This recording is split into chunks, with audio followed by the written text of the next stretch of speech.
A major figure in the Milwaukee community and beyond, he was the director of the House of Peace for more than 25 years. Here to share the story of Brother Booker T. Ashe are Willy Thorn and Brother Bob Smith, my special guests next on I Remember.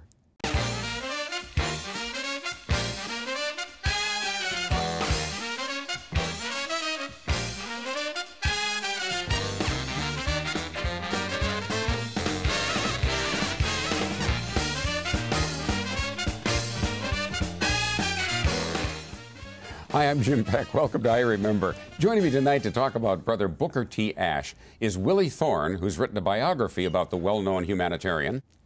And also joining me is Brother Bob Smith, the president and CEO of Mesmer Catholic Schools. He's not only a fellow Capuchin, he's also the nephew of Brother Booker. Take a look. Booker T. Ashe was born in South Carolina and grew up in the Chicago area. After high school, he studied drama at the Goodman Theater. But instead of an acting career, he chose the life of a Franciscan and became a brother in the Capuchin order. In 1968, Brother Booker was instrumental in opening the House of Peace, a community center in Milwaukee's Central City. Brother Booker pitched in to help provide food and clothing to those in need. The center offered a library, a variety of programs for children and adults, and a place to gather. Before it opened, Brother Booker was already a memorable preacher and featured speaker around the state. In 1970, in the upper Midwest province of St. Joseph, Booker Ashe became the first brother elected to the provincial council. And he continued his work as director at the House of Peace for more than 25 years. In 1995, he was honored for his many years of service, as health problems forced him to step down from his leadership role. Brother Booker Ashe passed away on Christmas Eve, 2000. But his legacy lives on at the House of Peace and in the hearts of those he touched.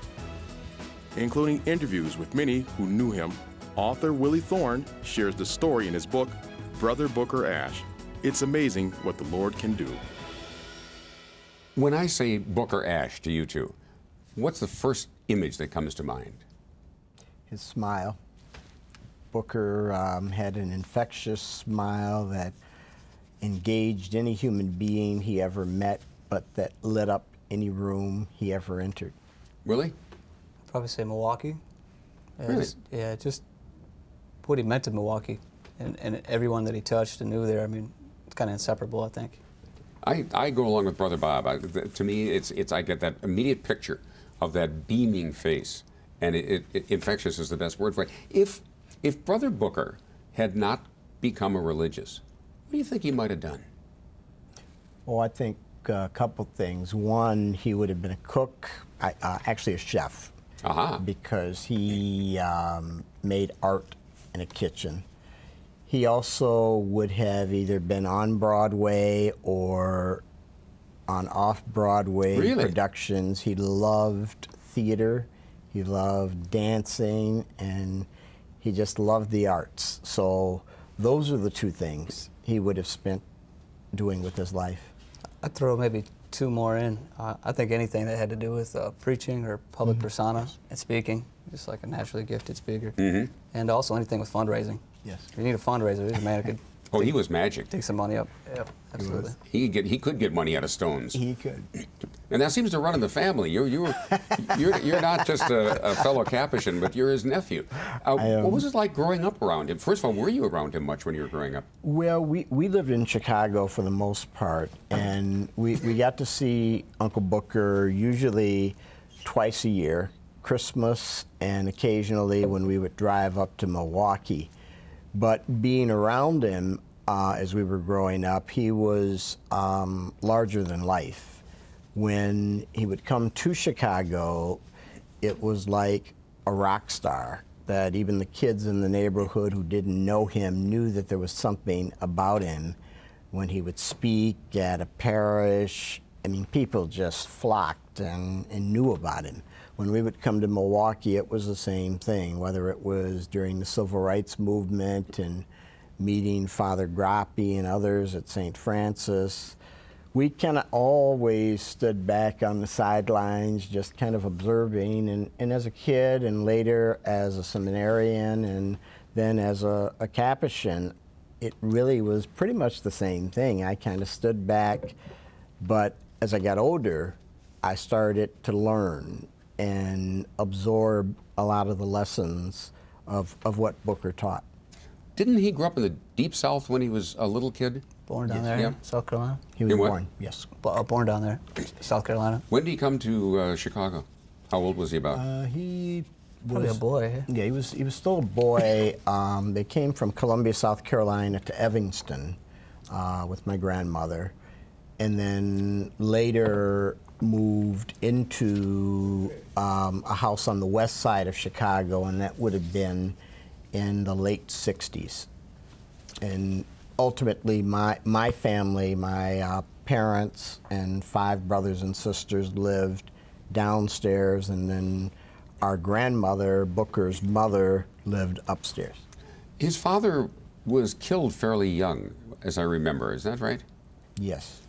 Under questionable circumstances? Yes, he owned a country store in South Carolina, and it happened sadly right around Christmas. I remember my mother getting the phone call, and what we learned was that someone was either trying to rob the store, and he was killed with a shotgun. And, you know, we were not able as kids to all go down south. We were a fairly poor family, but I remember my other uncles and one of my brothers, who's younger than I am, went, and he told me that one of my uncles, who was so distraught at this, tried to actually jump into the casket. Oh, my. That they had to hold him back. But it was a tough situation because we had an uncle, Booker's oldest brother, who was killed in the Korean War. So it was a tough situation with death. What got him away from the performing life into the religious life? I mean, he was kind of headed toward the stage you talked about Probably earlier. God, eh? What? Probably God. Yeah, I think probably touched some part of him that redirected him. Maybe Yeah. speaking. You know, our grandmother was a convert. She was a Baptist and very religious. And I think, you know, whether she was out in the backyard picking weeds or emptying garbage, she was always singing gospel songs. And if you looked at Booker, it was a mirror image. And I do believe, you know, her either taking the city bus to the cathedral every day for Mass when she converted. Booker did the same thing here in Milwaukee at St. Francis, St. Elizabeth's. It was daily Mass and always the earliest Mass. So I agree. I think it was God that pulled him into religious life. What do you think he wanted to accomplish? That's a great question. Make people happy, bring some joy. That's probably my best guesses. You're right. He did. Booker loved to give, to make others happy. I think he also wanted to change the world. You know, a big part of his life was experiencing racism and discrimination, whether it was in the South or even within the order. And he looked at what was happening in the 60s with the civil rights movement here and across the country, and he wanted to figure out a way to help to bring people of different races together, and that's what he spent those next 30 years doing. You mentioned something. You said racism not only in the community but also in the order. There weren't a lot of black Capuchins when he entered. No. We can safely say that. Right. Yes. He might have been the first. He was the first. In the Really? country, maybe. Yes. Yeah, he said that, something to that effect. And he wasn't always accepted? No. It's a German order. So they were still having disputes with the Irish in the ranks, so, I mean... Well, who of us hasn't? I say that as an Irishman, of course. And, you know, the other piece in the order is that Booker, A, was not a priest, and B, he was black. So while... And pretty noticeable. Very noticeable. Not just because of the color of his skin, but he was a big this guy. huge presence, yes. And he was, you know, a vivacious person that, you know, did not go quietly. And so, consequently, he was the opposite of what was expected of a monk. And, you know, he would tell me personally, or when the black religious would meet around the country, of different things that had happened. And even later, when he was elected as a provincial councilor of the Capuchins, and then... And he was the first black so elected. He actually was the first black and the first brother, the first lay brother. The distinction between brother and priest. Kind of like a job description? It's a job description, and a priest does sacramental ministry. A brother does not. So a priest can marry, can hear confessions, say mass, but a brother cannot do those things. Why did he choose to be a brother? I think Booker chose to be a brother not because he could not have learned Latin. Actually, he could sing beautiful Latin songs. He chose to be a brother because it was part of his nature. He was just a simple guy that loved people, but he didn't like to be tied down. So he could never have been a pastor of a parish. His parish was the world. And you couldn't do that as a priest. I think you could literally look at him as like a brother to all, too. Mm-hmm. I think that's kind of like his charism, to be a brother to everyone. But you also said something, it wasn't because he wasn't a good intellect. No. Wasn't that the traditional picture of the brother? The brother was a brother because he wasn't smart enough to be a priest, for one thing. That's correct. And Booker broke the mold on that. In fact, there's a famous story. He was secretary to Father Solanus Casey, who was up for sainthood, and Solanus told him that you will do things that no other brother has ever done. Really? And not only did it come true, it came true in spades. You know, Booker was elected to go to Taizé, France, to represent the order. Booker was a person that helped found the National Black Catholic Clergy Caucus and the Sisters Conference. It must have been a fairly small group when he founded it. It was, but it grew. And, you know, to this day, black Catholic religious deacons and their wives gather around the country, the Knights and Ladies of Peter Claver. He was very instrumental in that.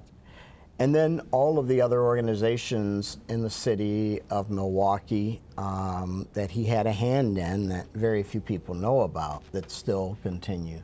He just was a guy that knew how to help people and to trust people and believe in people. Willie, you met him. What was your impression of him? I just remember the chaos swirling around him, if I could go back to that. I was a teenager. I worked with him at Christmas time. We were like collected trees, lights, gifts, ornaments, things like that. And we brought them down there for him to distribute. And it was just around him was chaos, just people of all sorts and stripes and sizes and ages. And that just struck me. I'd never really seen anything like that. I still haven't. What gave you the idea of writing about him? Well, I went to a Capuchin seminary, same as Brother Bob. And so I was familiar with the Capuchins and their charism and the way of life. And it's just a good story, I mean, to be honest. And you found so many people who knew him. I love the way you did the book because it's primarily quotes from people who knew and worked with him. Right. And the word saint is not a word that you would normally affix to Brother Booker. Yes. In fact, you point out in the book that, I don't remember who it was, but you quote somebody saying that he was in many ways a flawed person. Yeah, he was human. Very human. He liked to eat, as we all know. Yes. And that kind of got away from him. And what I didn't realize until I read this was that he was quite a gambler. I mean, a literal gambler. Well, I think, you know, Booker every day at the House of Peace, and it was an interesting dynamic. He had a routine from picking up mail in the morning, literally he himself, after going to Mass, eating breakfast with the friars at St. Francis or St. Elizabeth's earlier. And then he would come to the House of Peace, go through the mail, and then a couple of the staff people would sit down and they would either play hearts or spades every day. Really? And as a kid, when I would come from the seminary on free weekends, I would sit there and watch them and wonder, you know, why do you play this game for hours? He was a pretty good blackjack player that I remember. He was. He didn't lose often. No. And cribbage, too. Cribbage Really? and sheep's head. Also. But games that most people, you know, at least me, I don't have the mind to play. But he loved games, and the interesting thing is that Booker transferred that later, and I thought that may have been one of the things that Willie experienced. Booker gave a lot of retreats, and some to high school and college groups. He created something called the Game of Life, where there were a number of dynamics that he would put people through, like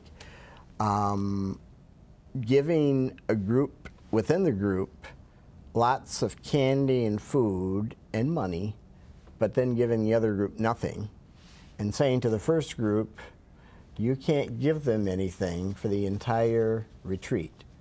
And then a group over here, he would say, you're going to be the leaders, and I'm going to give you a $5 bill, $1 bill, a quarter, a nickel, dime, and a penny.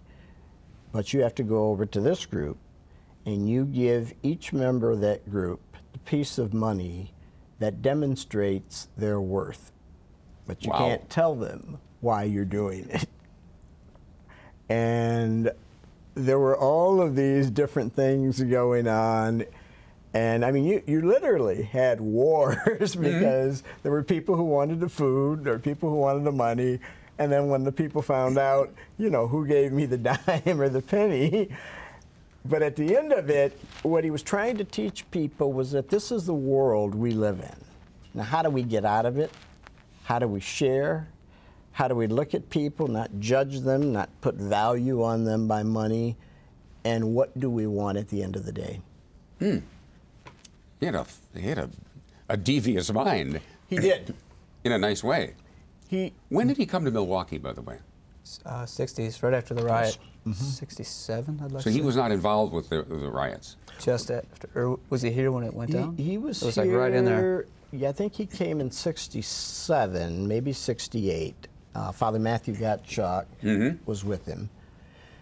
And he asked the order, and again, you know, our order really is involved in social justice, and he asked and got permission to be able to do something. And that's how the House of Peace was created. Harry and Erica John at the Durance Foundation bought the first and second House of Peace and gave seed money to start it.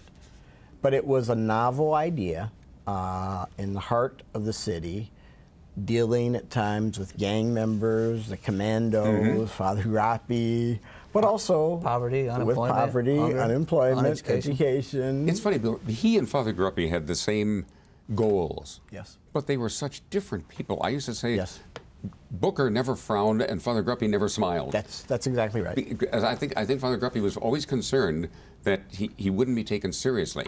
Yes. And he didn't want to be patronized, and so he would put it on. You could say I interviewed him a lot of times, and you'd see him just before the camera goes, you know, put his game face on. Yes. And it used to kill me. For years, my principal claim to fame in the city was that I was the only person to get him to smile on television. But they got along, didn't they? Yes. I think Booker wasn't afraid of Father Grappi. He wasn't afraid of anybody. No, you're right. He wasn't. What's your grandma? Yes, my grandma was the only person. That's different. Well, Grandma was a little lady. Yeah, but she was his mom. That's right. But he wasn't afraid of Father Grappi. He wasn't afraid of the gang members that he dealt with. He wasn't afraid of the commandos, and he wasn't afraid of having people threatening, which happened, point guns at his head, which happened. Really?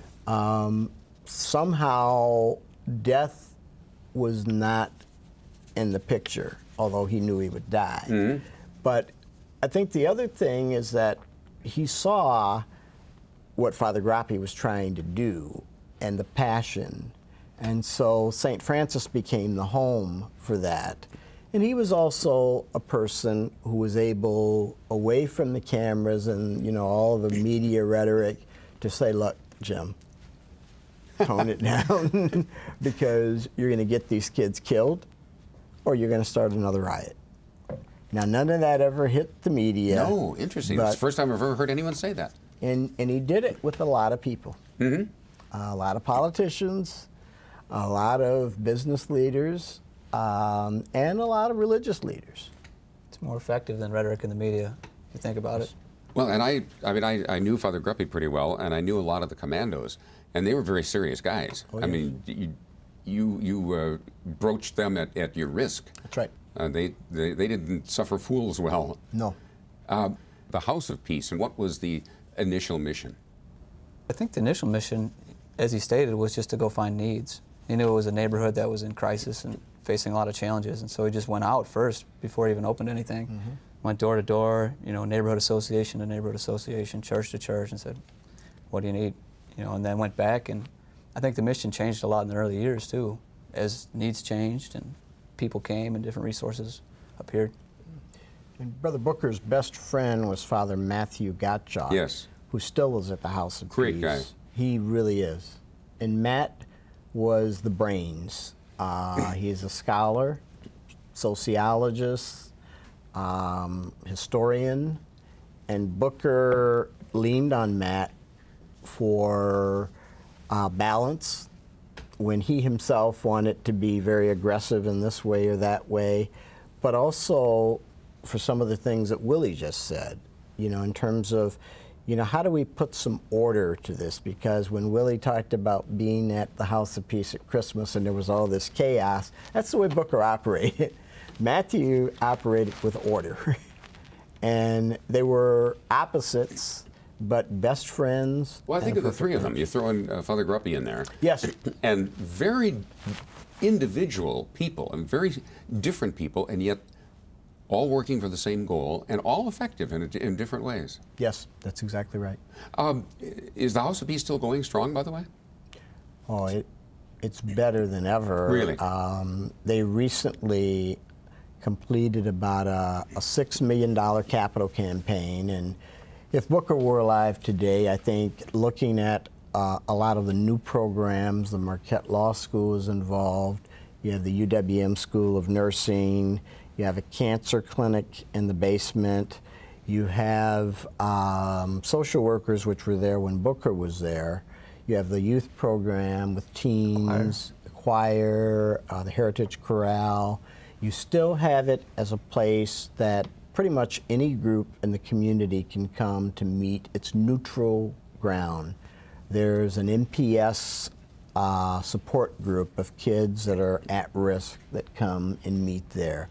So on any given day, you'll see anybody. The Black religious meet every month there. And there are just lots of things that happen that people don't even realize happen, but they continue. And I think, you know, having the building handicap accessible, to having meeting rooms instead of having a person, you know, in a wheelchair being carried down steps, having the food pantry with sections where you can have diabetic food versus everything all in one place. I don't think Booker would have ever imagined it would have turned into this, but he, I know, is smiling. He would have to be smiling. Yes, and a big smile. This is kind of a delicate subject to get into, but you experienced a lot of, I don't know if it was prejudice, racism, whatever. You were elected provincial of the Capuchins. And what happened? Well, Rome reminded me that I was a brother. And, you know, the Congregation for Religious said that since I was not ordained a priest, that I could not serve as minister provincial. And because you would be over priest. That's correct. And yet, if I'm correct, that is completely acceptable to the Capuchin community. Yes. It's in the laws that anyone can be, I mean, a brother or a priest. Yeah, it's acceptable to us, and there are other mixed congregations where there are brothers and priests where a brother can be provincial. But at the end of the day, we have to have, you know, the imprimatur from Rome, and they would not give it, and so we essentially they appointed another friar to serve as provincial. What did it feel like, first of all, to be elected provincial, which must have made you so proud, and then to have Rome say, not so fast? It did make me proud and appreciative of my brothers to have that kind of faith in me, because I was still a fairly young friar. I know that Booker was just, I don't know that there were words that he had to express his happiness about it. In terms of Rome's decision, as I said to the members of the order, you know, as they were contemplating the election, I would live with whatever Rome decided. What I did say is that it was offensive to our province to overrule something that was voted on by a majority of friars, of which the majority were priests. This was not some social statement or anything like that. Wasn't it you just built up a big number of brothers that all came in and backed you? Right. It was a simple election, and you know, it was really sad that Rome did not respect that. But you know, as far as I went, and I take a lot of that from Booker, my world is bigger than an election. And so I moved forward. Why did you choose to be a brother, not a priest? Actually, I wanted to be a priest, and had I stayed in Chicago, I would have. I was going to Quigley Seminary, and then my father got transferred to Atlanta. My parents wouldn't let me live in Chicago alone because of the gang situation, and so I moved to Wisconsin, to St. Lawrence, and learned about brothers for the first time. And as I thought about my ministry in the world, after graduating from Wayne State University, I was a parole officer in Detroit for 3 years. And as I worked with people and thought about priesthood versus brotherhood and more education, I said to myself, A, I can do a lot of what the priests are doing right now, and B, like Uncle Booker, I can't be in a parish. My interests are just too varied, and every Sunday I can't be committed to the same place. Maybe Rome knew what it was doing. The book is Brother Booker Ashe. It's amazing what the Lord can do. It's subtitled, and it's lovely. Willy Thorn, great to have you with us. Thank you. Brother Bob, we've been talking about doing this for how many years? We finally got you on the air. It's great to be here. It was a Jim. treat. Of course, it's always a treat to see you, and I hope you'll join us next time as we continue to remember.